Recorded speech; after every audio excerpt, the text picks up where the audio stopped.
নারায়ণগঞ্জের রূপগঞ্জ উপজেলার ভুলতা ইউনিয়নের মৈরাব এলাকা এখন যেন এক রঙিন ফুলের গ্রাম।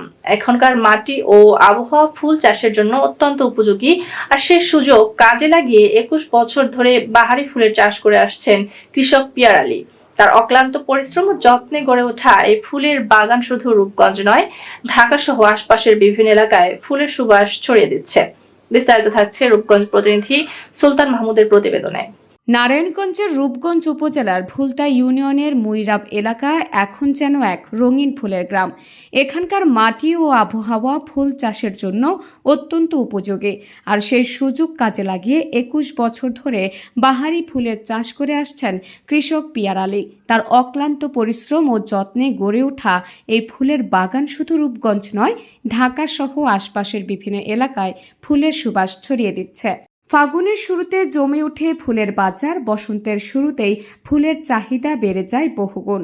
পহেলা ফাল্গুন, বসন্ত বরণ, বিশ্ব ভালোবাসা দিবস ও আন্তর্জাতিক মাতৃভাষা দিবসকে কেন্দ্র করে ফুলের ব্যাপক বিকিকিনি হয়। বিশেষ করে জানুয়ারি ও ফেব্রুয়ারি মাসে এখানকার ফুলের বাজার সরগরম থাকে।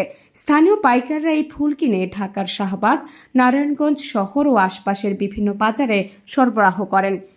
পিয়ার আলী জানান, ডিসেম্বর থেকে ফুল বিক্রি শুরু হয়, তবে ফেব্রুয়ারি মাসেই সবচেয়ে বেশি বিক্রি হয়। একমাত্র বিক্রি হইলো ফেব্রুয়ারি মাসটা। এই বিক্রি করেন কোন এলাকায়? শাহবাগ নিয়ে বিক্রি করি।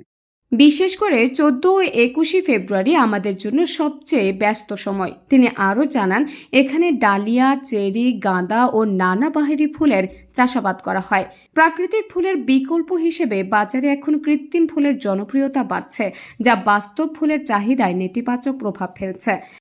৪-৫ বিঘা জমির মধ্যে যেগুলো এনে করতাম অনেকগুলো ছাইড়া দিছি। আস্তে আস্তে মানে ওই আর্টিফিশিয়াল ফুলটা বাড়াতে না, কাঁচা ফুলের চাহিদা কমে যেতেছে। যার কারণে আমরা আস্তে আস্তে চাষিরা কাঁচা ফুলের ব্যবস্থা ছাইড়া দিতেছি। পিয়ার আলী বলেন, আগে বিয়ে, পার্বণ, জাতীয় দিবস কিংবা বিভিন্ন অনুষ্ঠানে ফুলের ব্যাপক চাহিদা থাকত, কিন্তু এখন আর্টিফিশিয়াল ফুলের কারণে বাস্তব ফুলের বিক্রি কমে যাচ্ছে। তবে তবুও প্রকৃতির সান্নিধ্যে বেড়ে ওঠা এই বাহারি ফুলের গ্রাম এখনো অনেক ফুলপ্রেমীকে আকর্ষণ করে। জানতে পারলাম এই এলাকায় ফুলের চাষ হয়। আমার আকর্ষণ মানে ফুলের দিকে বেশি, এই কারণে সকালে ঘুম থেকে উঠে ফুলের নিলিবিলি পরিবেশে সে ঘুরে দেখার ইচ্ছা, এই কারণে আসলাম সকালে বন্ধু বান্ধবদের নিয়ে। মানে দেখে খুবই ভালো লাগলো। ২ রকমের ফুলের চাষ দেখলাম। মানে সকালবেলা ফুলের যে কি সৌন্দর্য, এটা না আসলে কেউ উপভোগ করতে পারবো না। অনেকেই এখানে সরাসরি এসে ফুল কিনতে ভালোবাসেন। রূপগঞ্জের মৈরাব এলাকার এই ফুল চাষিরা সরকারের সহায়তা পেলে আরও বড় পরিসরে ফুল চাষ করতে পারবে বলে মনে করেন স্থানীয়রা। তাদের দাবি, ফুল সংরক্ষণের জন্য হিমাগার ও উন্নত বিপণন ব্যবস্থার প্রয়োজন, যাতে এখানকার কৃষকেরা আরও লাভবান হতে পারেন এবং দেশীয় ফুলের বাজার আরও বিস্তৃত হয়।